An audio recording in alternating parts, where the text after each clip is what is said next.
Welcome in, friends, to Betting Pros. It's the Week 9 CFF Early Line Look Ahead. I am Chris Welsh.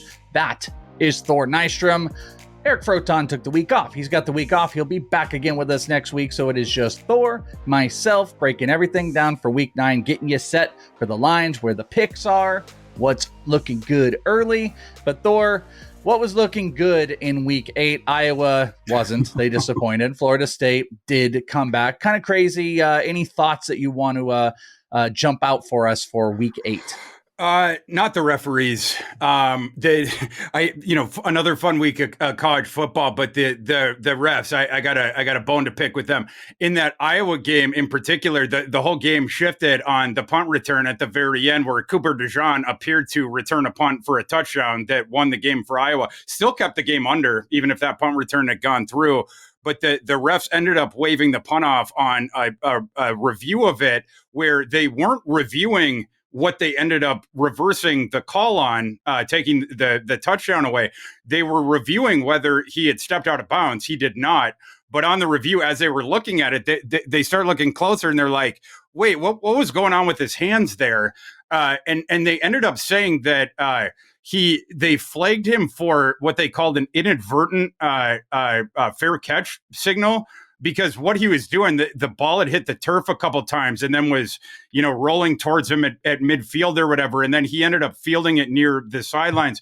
But he was doing the whole poison, don't touch it for his teammates, and doing the universal, shaking the hand by his waist of Hawkeyes don't touch it, poison. And the officials flagged him for that, for inadvertent fair catch signal. If that is the letter of the law, and perhaps it is, I don't know, the reading of that, and I didn't stay in a Holiday Inn Express last night. The rule committee needs to go over that rule in the offseason and clarify whether the official fair catch thing is over the shoulder, over the helmet, a waving of the hand. And if that's indeed the case, no one on the field changed the defenders bearing down on Cooper DeJean in that play, changed their behavior because he did the universal sign for teammates, get away. The ball is bouncing on the turf in front of me, whatever. And so, it was a ludicrous thing to pull the touchdown off for that. But I digress on that. The Penn State Ohio State game was interesting too, where you saw an enormous swing where it arguably swung the result of the game based on a call. That one probably more valid, but also a play where it didn't hinder or the result of the play. It wouldn't have changed based on the thing, but that one was a valid call. The holding on Marvin Harrison, where you had the strip sack and the fumble return for Penn State. If that play doesn't get pulled off the board, you had a 14-point swing there. Penn State brings the fumble back.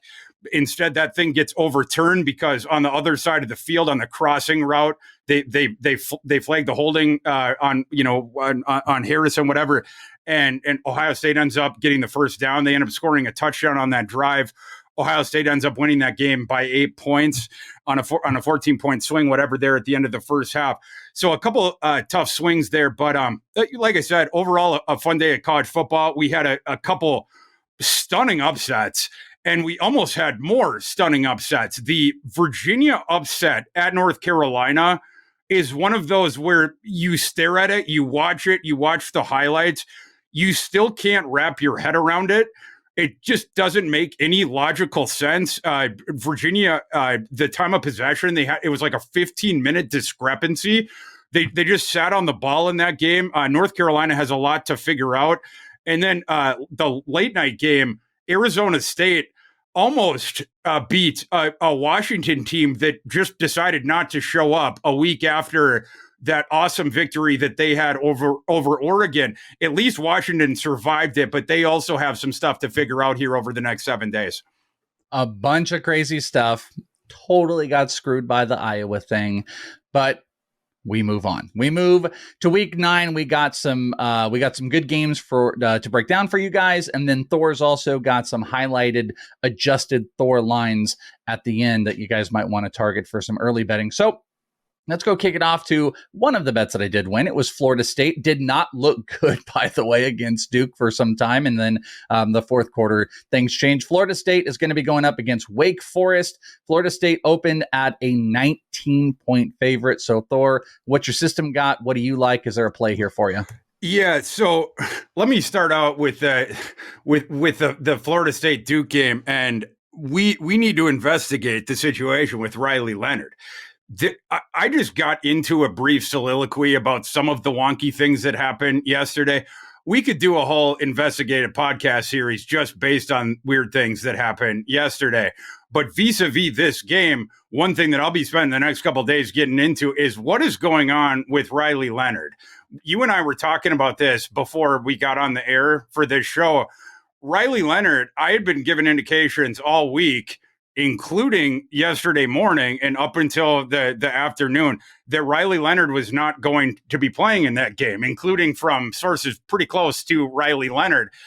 And then all of a sudden you get to right before the kickoff, and then it's like Riley Leonard's on the field warming up in his pads. And it's like, okay, well, I've seen that movie before. They just want Florida State to think that he's going to play. And then it's like, no, Riley Leonard's actually on the field. He's taking the first snap. And it's like, wait, what? And so he ends up beginning that game and playing, and Duke is remaining viable in that game against Florida State. Riley Leonard looks good enough, whatnot.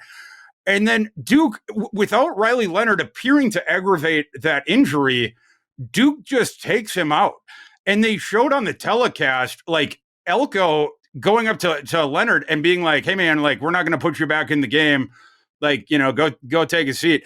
And then putting Bellin in the game, and Leonard appearing to not be happy about that decision. As you and I were talking about before we got on, I'm not sure, we don't know if there was a conversation before that we saw that on the broadcast of, like, did a team doctor come up to Elko and say, I don't like the way he's moving around? Was there other discussions? Was someone in Elko's, the headset? I don't know. But the way that played out was super weird, because all week, again, we had gotten the indications that he wasn't going to play. On game day, we had gotten the same thing. It was pretty stunning to see him out there. And then it appeared like he was more or less fine to finish the game out. And then there was the dramatic about face, even though it looked like Duke had a shot to win that game. So I don't know what was going on with that. And I also just wanted to do some housekeeping for the Houston fans out there that are like, why are you talking about all this random wonky stuff going on, all the blown calls? But you didn't mention the fact of the worst spotting call in the history of replay, where the spot with in our Texas game where they blew that whole thing. Houston Cougar fans, I get you, that was an abomination as well. I don't have time to get into all the wonky stuff that happened yesterday. But as far as this game with Florida State and Wake Forest, another weird thing that happened yesterday, Wake Forest, a 70-yard touchdown drive within the final minute of that game, where Wake Forest had their quarterback 3 in against Pitt, a quarterback 3 who had 6 passing attempts in his entire career heading into that game, a converted safety, because Wake Forest's top 2 quarterbacks were ruled out for that game. And Pitt was ahead. Wake Forest gets the ball back, and it's like, this third string quarterback, this converted safety who had done nothing that entire game, had 2 interceptions, entered that last drive with 0 touchdown passes and like 70 yards. And then in that last drive, he had as many passing yards as he had the entire game up until that point, and then one more touchdown, it turned out, on that last drive. They end up winning the game because they get that touchdown at the very end. That was a tough one because I was on Pitt. We got the under anyway, but this one, you turn around, we're going to have to monitor the status of Wake Forest starting quarterback. The third string converted safety Wake Forest quarterback, it's not going to be good here against Florida State. That is not going to work in this one. When Duke had to go to Bellin, it was, as you saw, Mr. Welsh, it was a totally different story than when they had 85% Riley Leonard, or whatever percentage she was last night. You need to at least be competent on offense when you're facing Florida State. Duke's defense showed up last night, but it's a totally different thing when you just can't do anything on offense. That will be the case with Wake Forest. Wake Forest offense isn't even good with their starting quarterback, but at least they can try to attempt a competency with that the converted safety guy quarterback, they don't even have that. They can't even try for that. The last drive, that Pitt defense was, I don't know what was going on there. But in this game, no, you can't bet on Wake Forest if it's going to be the third string guy again. So that would be the only thing to monitor here. Maybe you could talk yourself into it if the starter is going to be back for this game. But that's the one thing to monitor here. It would be Florida State or pass if it's going to be the third stringer again. All right, some more early game action. We got Oklahoma, undefeated Oklahoma, 7-0, 4-0, obviously in the Big 12, versus Kansas. Oklahoma, though, a 10.5 point favorite. So Kansas 5-2. Is this line too low? What do you think, Thor? Kansas fighting Jayhawks, baby. Another near enormous upset yesterday. We were on one of my better calls yesterday on UCF, traveling to Norman yesterday. Oklahoma had a lot of problems with UCF yesterday, defending that explosive, both the efficient run game and then that explosive passing attack. They had all kinds of problem with Javon Baker, first of all, in that aerial offense at UCS, and then trying to put the clamps on the rushing offense at UCF. Kansas does some similar things to UCF, not in the exact same way that Gus Malzahn does it, but they do it in the same way of the pre-snap motion stuff, the spreading you out and then putting you into conflict based on forcing you to tip your hand pre-snap with the motion. What kind of coverage are you in? And then where are we going to get the numbers? So we show the quarterback, that's where you get your pre-snap read, whatnot. And then we're going to put you into conflict. We're going to get the ball on the side of the field where we have the advantage, whatnot. And then, like I said, put your back end defenders into conflict, make them make a bad decision, basically. So Kansas can do some of those same different things. Is there any shot that Kansas is going to get Jalen Daniels back in this game? I would doubt it for a couple different reasons. I haven't heard the best stuff about the status of his back to this point. Some stuff about nerves and stuff like that. I don't know if he can make sort of a miraculous turnaround here. I also haven't heard the best stuff about stuff he's been saying in back rooms about maybe already thinking about a transfer in the offseason. I had heard some stuff, and it has been, well, actually, it was corroborated on my Saturday show by Mike Farrell. Said he had been basically hearing the same stuff that I have been hearing about. Mike Farrell said that he had heard from his radio co-host, Rick Neuheisel, on the radio last week, that Rick Neuheisel said he had heard that Jalen Daniels was thinking about, he wanted to transfer to one of the Los Angeles Power 5 schools to be a starting quarterback next year, which I had heard as well. Jalen Daniels is from California, et cetera. And when I initially heard that, I was like, it's not just because I'm a Kansas alum. It's like, Jalen, first of all, what are the odds that you beat out Malachi Nelson at USC, the number one quarterback in the last class and the handpicked successor for Caleb Williams? Just about zero. And then what are the odds that you beat out Dante Moore at UCLA? Probably less than zero. So the fact that he is already thinking about that and has apparently been forwarding that to a lot of different people where now it's being talked about like this, it wouldn't seem to indicate that there's great odds that he is going to be playing in this game, all of which is to say we're almost assuredly going to get Mr. Bean again for Kansas. Mr. Bean played pretty good in the game before the bye. Did make a couple mistakes, a couple interceptions, but he had the 4 touchdowns. Kansas put up points in that game. They lost a close one against Oklahoma State. If they can put up points in this one, you get a little bit more than the double digits. But I do feel like this is more or less a fair line. Just going to come down to can Kansas put up those points. But yeah, I do think that this is a fair spread. Oklahoma, their defense can be had in the same way that we saw last week. But this is a game that I'm going to be handicapping a little bit more this week. But I might be sniffing around the home dog in this one. We already talked. You talked a bit about the weirdness with Duke. Duke, number 16, Duke, 5-2, going up against number 21, Louisville, who is 6-1. Louisville is the favorite. The early line jumped at 3.5, but your system is kind of a value. I mean, we're going to get, I don't get back into the waters, all the craziness with Duke, like you said, with Riley Leonard and stuff, but your system has Duke as a value here. But obviously there's some probably question marks if you would want to jump in on betting Duke. So what do you think on this game? Yeah, live right now, we're recording on Sunday afternoon. In Vegas, it's Louisville -4. My system, Louisville -1. But that's with my system being if Riley Leonard was going to play. So that 3 points right there, that's what you're talking about. Vegas it's baking in more the idea that Riley Leonard probably is not going to play. So the value there, it would be on Duke if Riley Leonard indeed does play.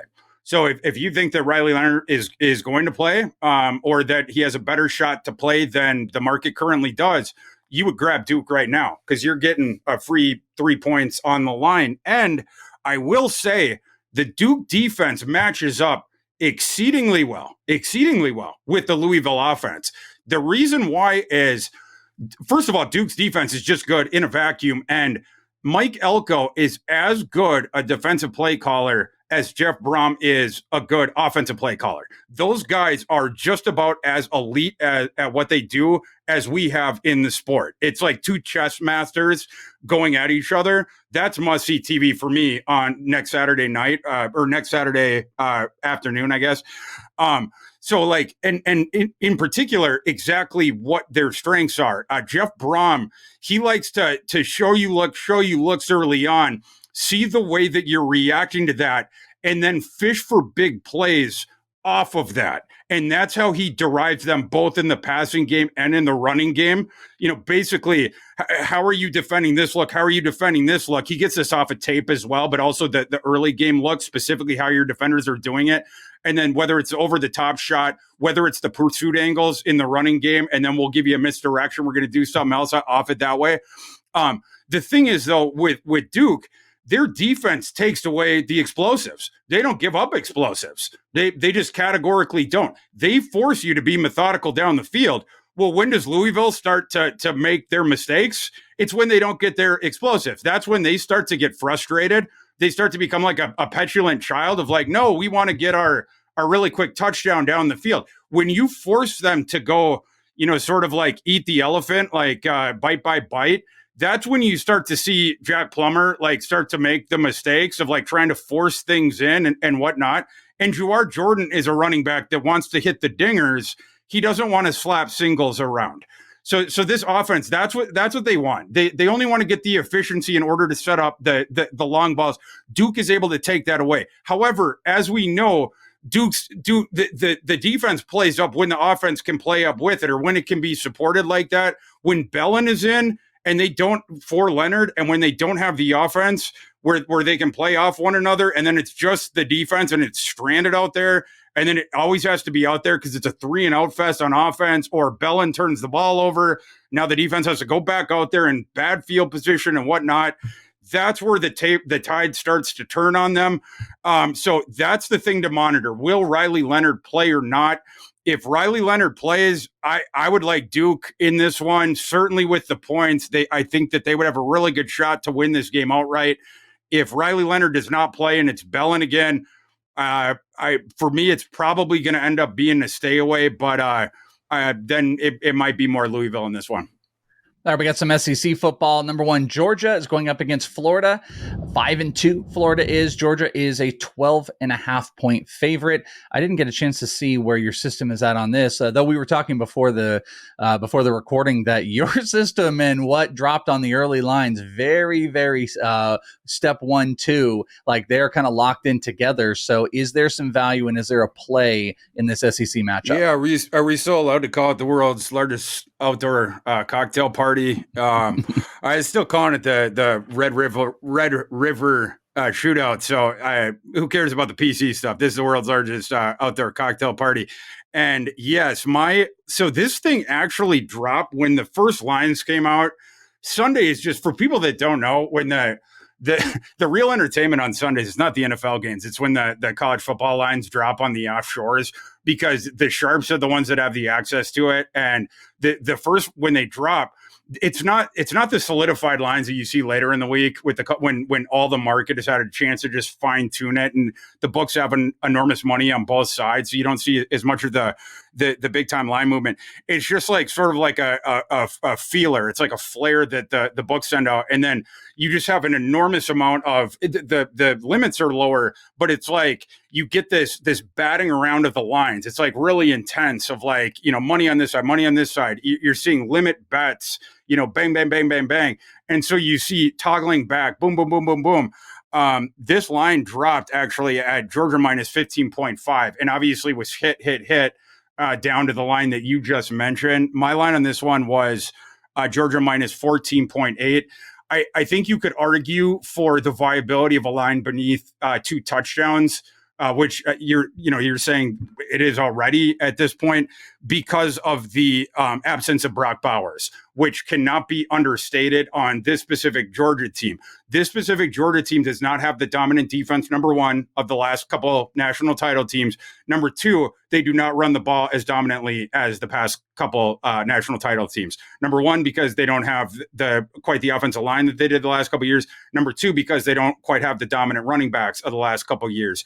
And then if you believe that Carson Beck is a downgrade on Stetson Bennett as well, then you have that as well. And then Brock Bowers was sort of the trump card that they had, both certainly in the passing game, that the matchup nightmare guy, that no opponent has a guy that can trail that guy, whether it's down the field, whether it's across the middle, whatever, but also in the run game.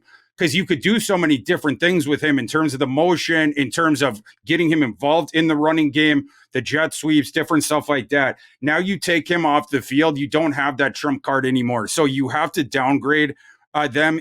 Brock Bowers, in terms of worth on the line, certainly the most valuable tight end in the nation by far. He's almost transcends that positional value, but to me, he is worth a couple points on the line. And there's just not many other non-quarterbacks where you would say the same about him. But yeah, to me, this line, that's about fair where it is right now. This is a no bet for me right now. I will be investigating this one more as we go forward this week. Well, if you guys want to investigate as well throughout the week, obviously you want to check out all the great shows we've got here on Betting Pros, but the best way to do it is get Betting Pros. Get the app on your phone, your iOS or Android today. You can follow top experts like Thor, top-rated bettors on hot streaks, and you can get instant notifications when new bets are placed. You can also customize it so those notifications can be specifically for ROI positive, historically ROI positive markets for that certain bettor, because we can bet lots of different stuff. Take advantage of these features and a ton more. Download Betting Pros, the app, by visiting bettingpros.com/apps, or just going to your store, search Betting Pros, you're locked in, and start following some of the best today. Next up on the card, we're looking at BYU going to Texas. Texas is now 6-1, and they are almost a 3-touchdown favorite against BYU, 20.5. Is that a key marker to jump in early or no? What do you think this one is going to get to? And are you placing any bets on BYU Texas? This is stay away early. Funny enough, my line is Texas minus 20.3. This is one that opened up earlier today at Texas minus 18.5. And then it jumps up to 2, right to where my line is. And that's the correct line movement early on. I think this one probably closes 21, maybe 21.5, but that's going to be where it gets interesting once it gets to the 21. But it makes sense that probably it gets through tonight at the 20.5. To me, that's the objectively fair line. It was dropped earlier today, a little bit low. BYU had a good showing yesterday in terms of their win. And one where it was a bit more margin than we thought, but the opponent had some injury problems, whatnot, with Texas Tech. They ended up BYU beat Texas Tech 27 to weeks. BYU, they're a team that's 5-2, but it's a bit of a paper tiger thing. Their wins this season over Sam Houston State, who has not won a game all season long. Then they beat BYU's next game. They beat an FCS team. Then they beat Arkansas, that has only 2 wins this season and is about to fire Sam Pittman. Then they lost to Kansas. Then they beat Cincinnati, who's going to miss a bowl game. Then they lost to a down TCU team. And then they just beat Texas Tech. So again, a paper tiger type 5-2 team. But I think more or less this line is fair. So this is a wait and see one for me, and probably not a game I'm going to bet this week.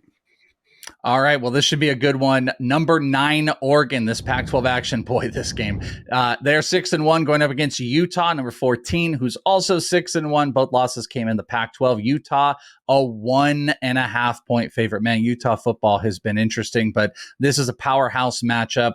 Is there any line value out of your system? And is there a bet that you're trying to jump on early? What did you say the line was, though? Now, I got it at Betting Pros early at -1.5, Utah 1.5. That was on Betting Pros about an hour before we started. What do you got? Wow. Yeah. So I'm seeing at one of my books live, it's Oregon -5. The one that was on my sheet was Oregon -5.5. So that's an interesting line that you're seeing. Yeah, I'll double check it because this was just on Betting Pros a little bit earlier, before maybe everything locked in. But this was the very, very early line that I got. Let me see if I'm off though. But you go ahead. Yeah, and like we were mentioning before, the lines vacillate wildly on Sunday, so you never do know.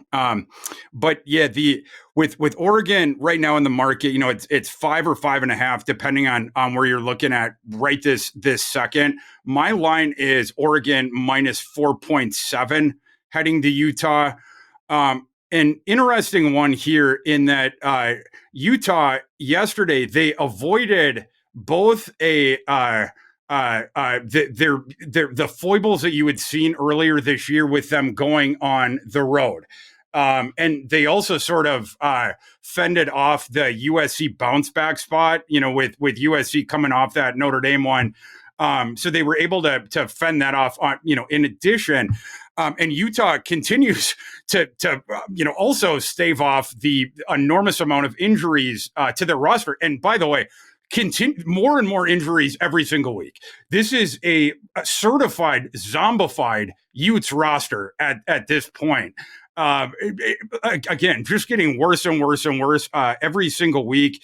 After yesterday's win, last night's win against USC, it was confirmed by Utes coach Kyle Whittingham that Cam Rising and Brant Keithy, the tight end, that they have been shut down for the season, which at least finally, I was able to finally cut Brant Keithy off my 50-team college fantasy football roster last night. I was finally able to admit to myself that I had made a mistake on that one.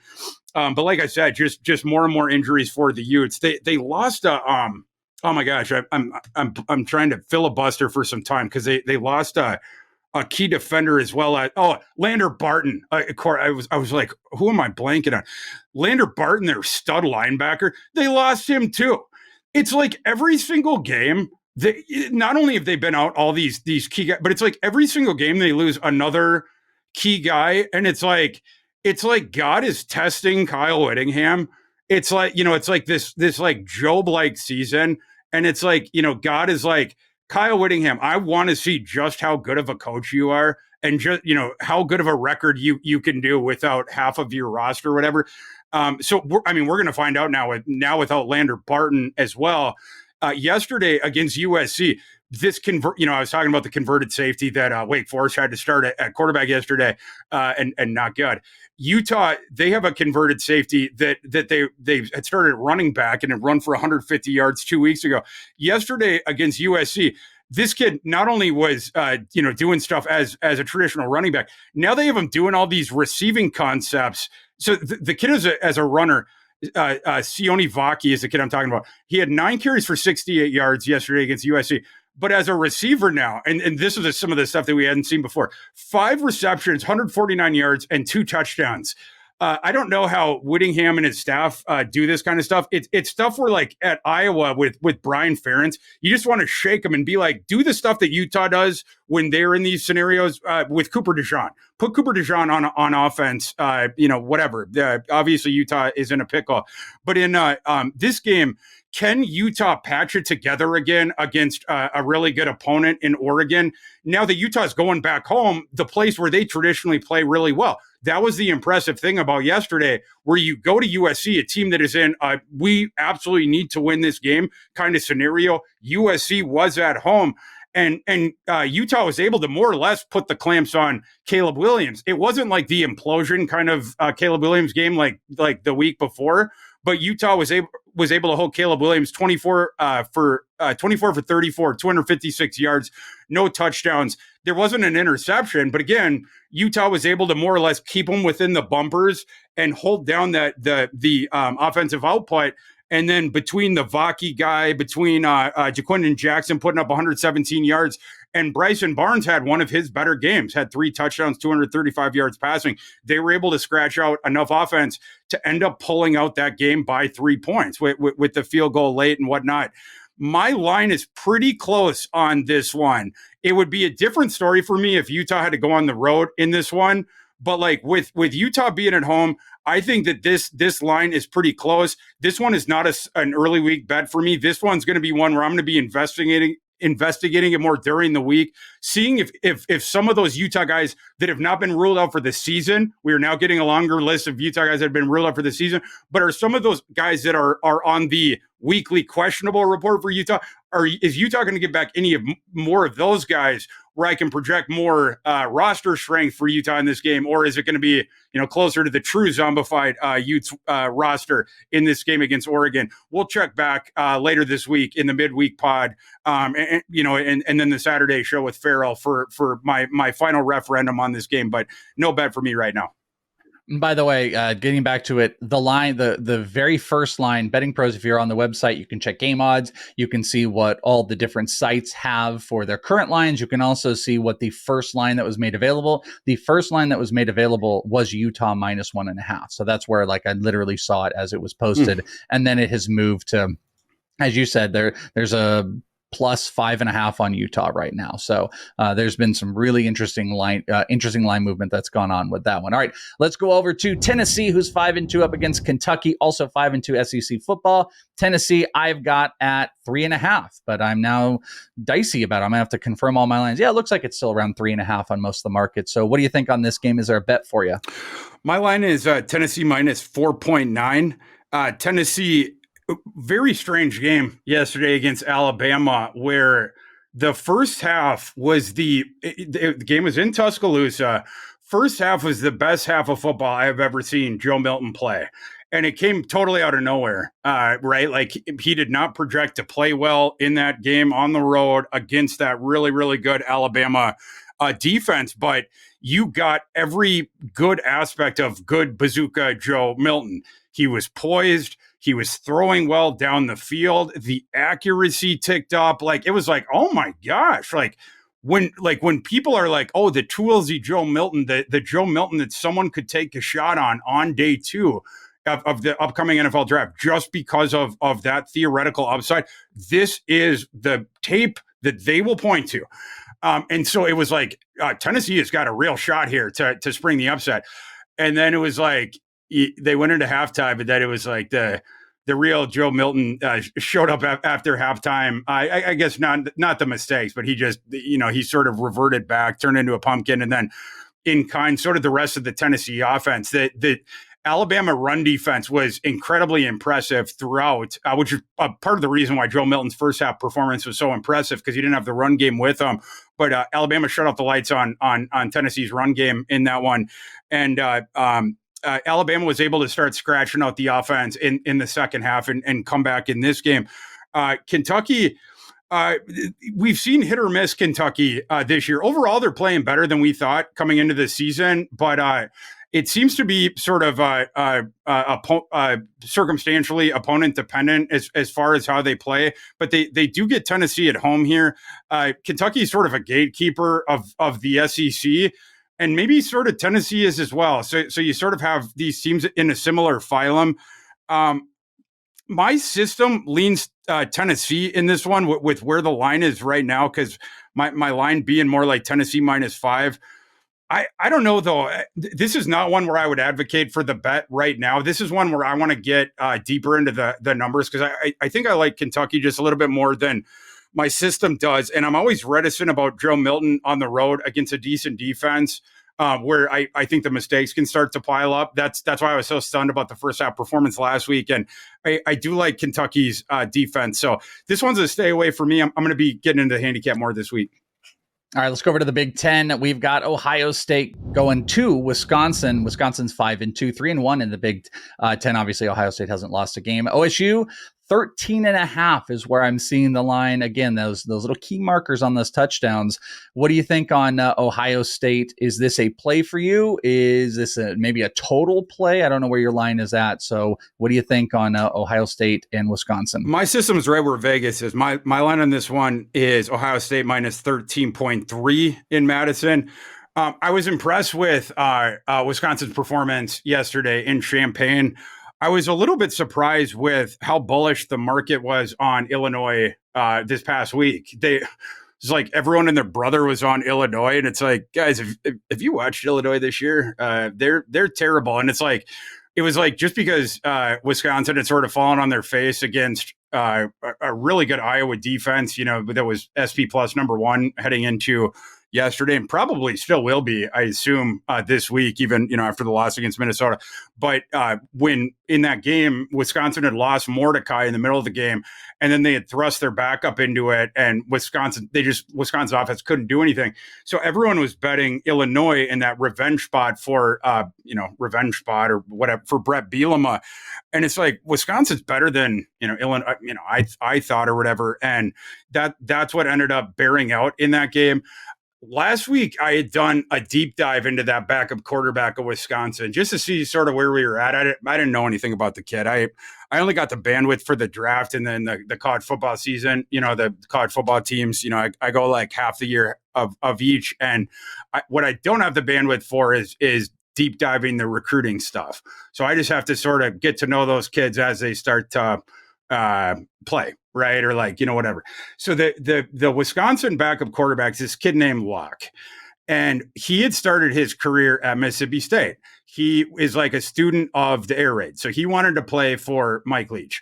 And obviously Mike Leach's untimely death, like the kid that Locke had followed there, Sawyer Robertson. Sawyer Robertson was another air raid disciple of Sawyer Robertson, had transferred out. He went to Baylor after that. Locke, he also transferred out after that. He ended up picking Wisconsin, and he talked about after he transferred that the reason he did that was he had talked a ton to Phil Longo and the system of Wisconsin.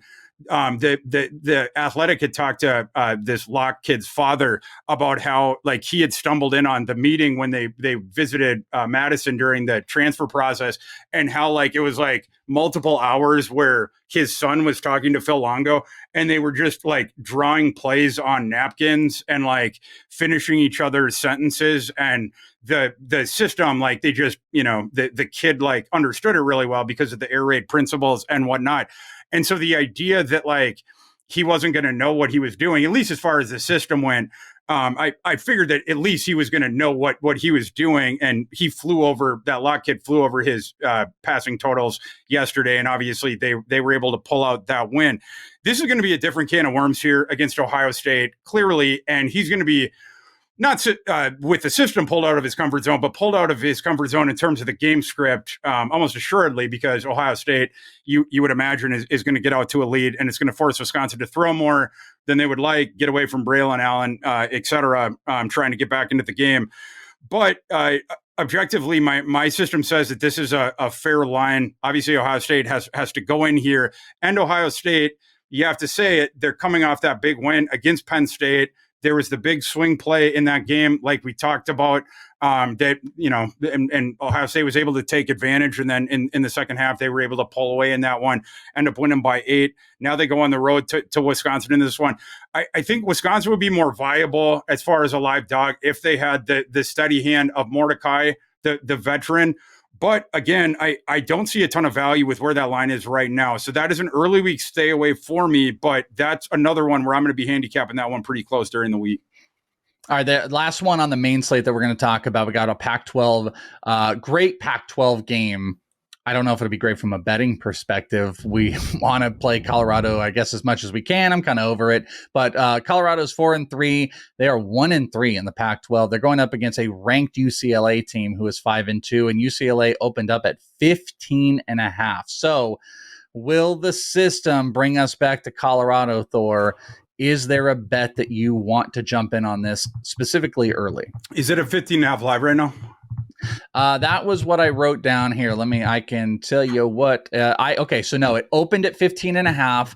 Now best odds are 17 UCLA, and you can get 17.5 on Colorado. Oh, that's interesting. So that is okay. So, so some of the other ones we talked about today, it's different. This one, it's sort of the other way where this one opened up where my line is, and then it jumped up above it. So my line on this one is UCLA minus 15.5. And then, it jumped up to the 17. Whereas some of these other ones where we talked about it, like the adjustment then, went to where my number is. This is one where it opened up my number and then it jumped up.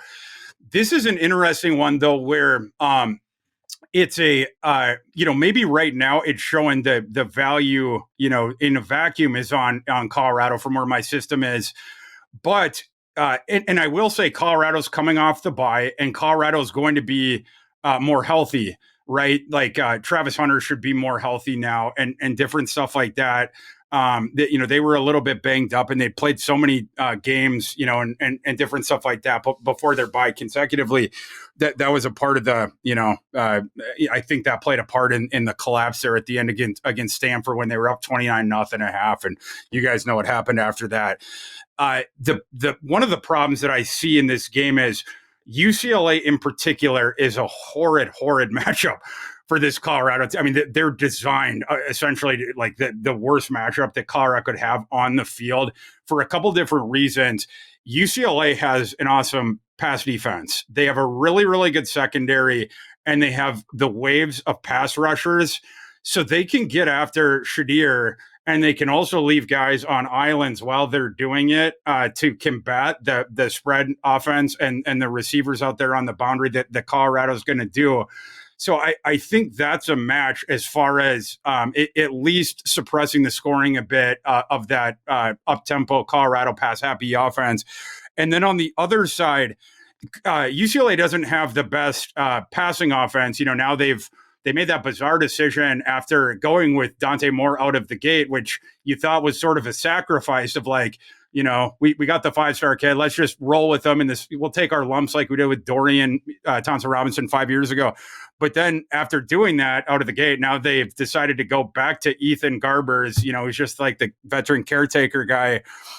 I don't know. I'm not really sure what they're doing with that, because you would think that now they're sort of risking a Dante Moore transfer, but maybe petulant Chip Kelly doesn't really care about that. I'm not really sure what's going on with that, but probably Ethan Garbers raises their ceiling, at least this year, slightly, you would think, because Dante Moore has had a couple poor performances this year. But UCLA runs the ball very, very, very well. They have multiple really good running backs. Carson Steele is the tackle breaker. And then they have a couple dynamic guys coming in off the bench, Harden being one of them. And so like they can do a couple different things with that. I really like their receiving core as well. So as long as they have the guy that can shuttle those guys the ball and not, put the ball in danger of the field getting flipped, you're doing fine there. The caretaker is really all you're looking for. So this Colorado defense that is not good at stopping the run whatsoever. Carson Steele should have a field day there. Again, my system's showing a 1.5, maybe 2 points of line value here. But again, bad matchup for Colorado, even coming off the bye. Probably not something that I'm looking to bet right now. I will get into the handicap more this week, see if Colorado, the health status there and everything like that. But yeah, not a bet for me early on. And again, bad match for Colorado. All right, we do have a couple extras here. These were some adjusted lines from Thor that popped out. I'll just go in little groups of two. There's actually five, but I'll go 2, 2, 1. Iowa State and Baylor jumped out as one that you specifically quickly wanted to talk about, or make sure that was like the one if we talked about any, and West Virginia and UCF. So do you want to hit on some of the adjusted line value that's sitting out there for both those games? Yeah, we'll take them one at a time. The Iowa State Baylor one, Baylor opened at -1.5 today, and right before we went on today, when I was telling you we got to talk about this one, literally right before we went on the record at my book, then it finally posted at one of the ones that I'm on, and it was Baylor -1 at that point, and so I tried to put in my bet for Iowa State +1. and the book took it down before, like it popped up. I tried to put it in, it took it down, so I couldn't bet it, whatnot, and it has not. They've not put it back up, and I'm furious about it because I think by the time they put it back up, it's like I'm not going to get the value that I want in it. My line on that one is Iowa State minus 3.8. I think that line is badly off, and I think that's why they took it down so fast. I think they realized they made a mistake, and when they're putting it up, they're getting hit on that side. Iowa State should, like I said, Iowa State should be favored by 3.5, 4. That's just qualitatively in a vacuum. Iowa State, that's how much they're better than Baylor. But beyond that, this is a really, really, really bad matchup for Baylor. Baylor, their worst thing is their offensive line. Their offensive line is horrid. It's like bottom of the Power 5 kind of bad. Like bottom of the G5 kind of bad is what I'm talking about. Iowa State, their better thing is their front seven. They are going to create all kinds of havoc in this game. It goes without saying that Baylor is not going to run in this game. So all of the pressure is going to be on Blake Shapen. And as I've talked about numerous times this fall, Baylor's receiving core is not good. So, I mean, like, how does Baylor remain viable in this game where it's Blake Shapen's back there and Iowa State's defense is good? Iowa State's offense isn't great, but the Baylor defense is way, way down. It just is what it is. So, I mean, like, Iowa State's going to be able to carve out enough offense here that the scoring of this game is going to be suppressed, but I would be surprised if Iowa State does not win this game. Iowa State, that we made fun of them over the summer. They got hit with the gambling stuff, and they lost the guys. And then in September, the Iowa State fans were clowning Matt Campbell. He was on the hot seat, everything like that. Iowa State has very quietly turned things around, and they are higher up there in the Big 12 standings, I think, than people realize. In fact, I don't exactly know the tiebreaker, but someone told me this on the phone before earlier today. Don't quote me on this because, again, I don't know the tiebreaker. But somebody on the phone earlier today told me that if the season ended right this second, Iowa State would be in the Big 12 championship game. Again, I don't know the tiebreakers, but Oklahoma is 4-0. There's 4 3-1 teams in the Big 12 right now. It's Iowa State, Oklahoma State, Texas, Kansas State. But either way, Iowa State is up there higher in the hierarchy than people realize right now. Baylor stinks. They are near the bottom qualitatively in the Big 12. Again, bad matchup for Baylor. I like Iowa State all day. They will be one of my better bets this week. All the line value is there right now. By kickoff, this thing is going to be Iowa State minus at least 3. I would guess closer to 4. Get on the Cyclones right now while you're getting the gift of them being an underdog. And what were your thoughts on the West Virginia and UCF game?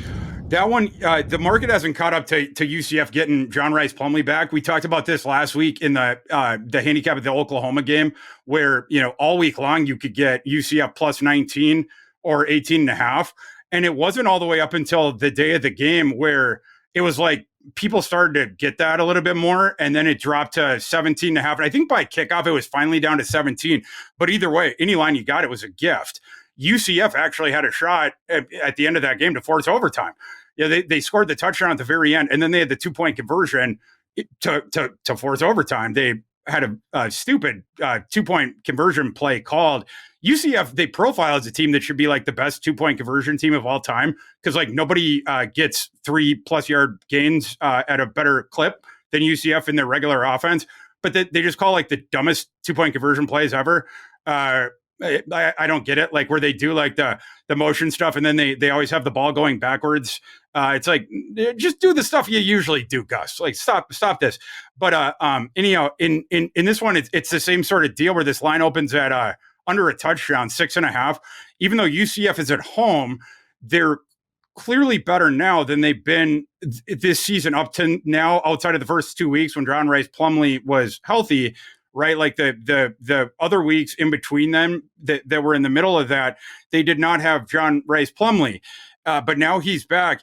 And then West Virginia on the other side appears to be a bit in the tank after allowing that Hail Mary to Houston. They appear to be a bit in their head over the weekend. My line on this game is UCF minus 10.2. I think you're getting a free 4 points and over multiple key numbers there. if you can get this thing under a touchdown, you absolutely take that one. I think UCF is going to run all over West Virginia. I think they can hit the explosive downfield shots as well. Easy scenario there, in my opinion, that UCF could win that one by 2 touchdowns or more. All right, just super quick hitter, 10-cent tour. 3 others you had: Notre Dame, Pitt, Boston College, UConn, and Miami, Ohio. There was some line value there. Just give us a 10-cent tour on those 3 real quick. Okay, we got to go one at a time because I can't do the 3 at a time. Yeah, that's fine. Notre Dame, Pittsburgh. Yeah, Pitt is the terrible team that couldn't beat the third string converted safety at Wake Forest. My line on that is 20.5. It's 17.5 right now. The value there is on Notre Dame. If they can't punk them by 3 touchdowns, I don't know what we're doing there. Boston College, UConn. Boston, people haven't caught up to that. Boston College has been solid. Like the first game they lost to NIU, the second game they almost got upset by an FCS team. Boston College since then has turned into the solid team that I thought they were over the summer. Just look at their schedule, like what their body of work since then. They now have this winning streak that they're working on. That team has finally coalesced. Again, the market is not caught up to that. We have line value again on that. That's an early week fire for me. And UConn, they're still getting a weird bit of credit for last year's the surprise bowl thing that Jim Mora brought them to. Line right now is 12. My adjusted line on that is Boston College minus 14.2. If you're hearing this and it's still beneath 2 touchdowns when you're hearing this, fire on Boston College would be my recommendation.